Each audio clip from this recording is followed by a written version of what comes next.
أطلق المغرب تحت القيادة الرشيدة لجلالة الملك محمد السادس مجموعة من الأوراش والمشاريع الكبرى من المنتظر أن تشهدها سنة 2022 التي ستكون محطة انطلاق جديدة لمستقبل أفضل. ومن بين المشاريع الكبرى التي سيعتمدها المغرب في غضون السنة المقبلة إنتاج الغاز الطبيعي بمنطقة الغرب وانطلاق ورش الصناعة العسكرية الثقيلة وصناعة وتصدير لقاح كورونا ولقاحات أخرى، والطريق السريع أكادير الداخلة وربط مراكش وأكادير بالسكة الحديدية.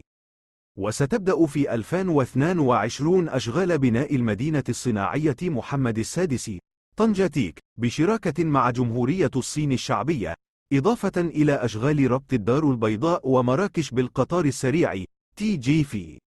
وسيتم أيضا خلال السنة نفسها إنشاء مصنع روسي لصناعة الشاحنات والمعدات العسكرية، إضافة إلى تشييد أكثر من 10 فنادق 5 نجوم من طرف شركة سياحية عالمية أغلب المساهمين فيها من أصل أمريكي.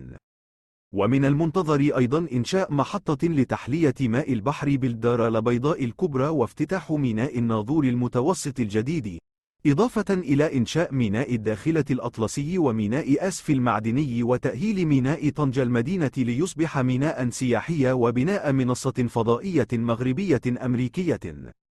ومن المنتظر أيضا إنشاء محطة لتحلية ماء البحر بالدار البيضاء الكبرى وافتتاح ميناء الناظور المتوسط الجديد، إضافة إلى إنشاء ميناء الداخلة الأطلسي وميناء أسف المعدني وتأهيل ميناء طنجة المدينة ليصبح ميناء سياحي وبناء منصة فضائية مغربية أمريكية.